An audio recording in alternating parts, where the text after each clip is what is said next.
ఈరోజు సమాజంలో ఎక్కువ శాతం ఉన్న సామాజిక వర్గాల్లో కాపు సామాజిక వర్గం ఒకటనే విషయం మనందరికీ తెలుసు. కానీ బీసీలను, దళితులను ఏ విధంగా ఈ దోపిడీ పార్టీలు ఉపయోగించుకుంటున్నారో కాపులను కూడా అదే రకంగా పదవులో లేదంటే మరొక రకంగానో చూపించి ఎరవేసి వంచే ప్రయత్నం చేస్తున్నారు తప్ప కాపులకు అభివృద్ధి లేదు, అదేవిధంగా అధికారం లేదు, నిధులు లేదనే విషయాన్ని గుర్తించాల్సిన అవసరము కాపు సామాజిక వర్గానికి ఉంది. కాపు కొదమ సింహం వంగవీటి రవణ నిజంగా ఈరోజు బ్రతికే ఉన్నింటే, వంగవీటి రంగా గారు బ్రతికే ఉన్నింటే ఈరోజు ఈ దోపిడీ పార్టీలను బంగాళాఖాతంలో కడపడానికి తను జెండా ఎత్తి చెయ్యెత్తి ముందుకొచ్చిండేవాడని చెప్పి ఈ సందర్భంగా కాపు జాతి గుర్తించాల్సిన అవసరం ఉంది. దురదృష్టం ఏంటంటే అలాంటి మహనీయుణ్ణి నిర్దాక్షిణ్యంగా హత్య చేసిన ఈ దోపిడీ పార్టీలకు ఈరోజు మద్దతు ఇవ్వాల్సిన దుస్థితి కాపులకు వచ్చిందంటే కాపు సామాజిక వర్గం ఒక్కసారి కళ్ళు తెరవాల్సిన అవసరం ఉంది.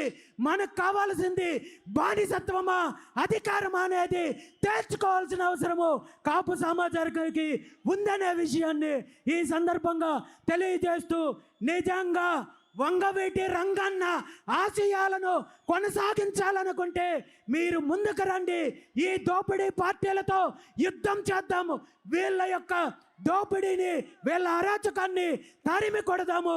దానికి కలిసి పని చేయడానికి నేను సిద్ధంగా ఉన్నాను.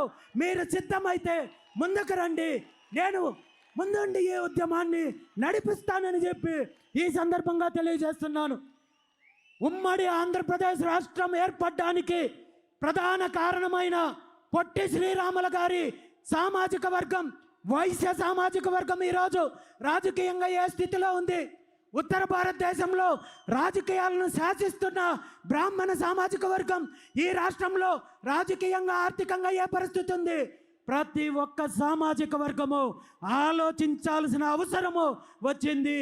ఖచ్చితంగా ఈ దోపిడీ పార్టీల యొక్క పరిపాలన, అరాచకము భవిష్యత్తులో కొనసాగితే ఈ రాష్ట్రంలో మనకు మిగిలేది చిల్లి గవ్వ కూడా ఉండదు, బిచ్చమెత్తుకునే పరిస్థితి కూడా ఉండదు. మన భూములు అమ్ముతున్నారు, మన భూములు దోపిడీ చేస్తున్నారు, వనరులు దోపిడీ చేస్తున్నారు, ఇసుక దోపిడీ చేస్తున్నారు, శాండ్ దోపిడీ చేస్తున్నారు, అదేవిధంగా మైన్స్ దోపిడీ చేస్తున్నారు, మినరల్స్ దోపిడీ చేస్తున్నారు. పూర్తిగా రాష్ట్రాన్ని దోచేసి మన పిల్లలకు, భవిష్యత్తు తరాలకి వీళ్ళు చిప్పని అందించడానికి సిద్ధంగా ఉన్నారు, కుట్ర పన్నారు. కాబట్టి ఈరోజు ఈ రాష్ట్రంలో ఉన్న అన్ని సామాజిక వర్గాలు ఆలోచించి ముందడుగు వేయాల్సిన అవసరం ఉంది. 2 తెలుగు రాష్ట్రాల్లో రాజకీయ మార్పు రావాల్సిన అవసరం ఉంది.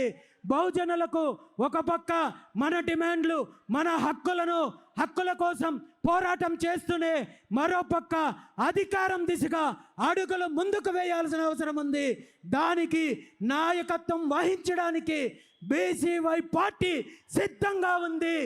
వీళ్ళు ఎన్ని ఇబ్బందులు పెట్టినా, ఎన్ని ఆటంకాలు సృష్టించినా, ఎన్ని కేసులు పెట్టినా, ఎన్ని వేధింపులు పెట్టినా నా ప్రయాణం, నా కంఠంలో ఊపిరున్నంత వరకు కొనసాగుతుంది తప్ప వీళ్ళ చిల్లర చేష్టలకు ఎక్కడ భయపడే పరిస్థితి లేదని ఈ సందర్భంగా మీ అందరికీ తెలియజేస్తూ, ఈ ప్రయాణంలో ఈ ఉద్యమానికి నాంది పలుకుతూ మొట్టమొదటిసారిగా ఈరోజు ఈ బీసీ సింహగర్జన ద్వారా ప్రభుత్వానికి మనము మన హక్కులు, మన న్యాయపరమైన డిమాండ్లు సాధించడం కోసము 5 ముఖ్యమైన డిమాండ్లతో ఈరోజు బీసీ సింహగర్జన కార్యక్రమం ద్వారా మనం ఈ ఉద్యమానికి నాంది పలుకుతున్నామనే విషయాన్ని ఈ సందర్భంగా మీ అందరికీ తెలియజేస్తున్నాను.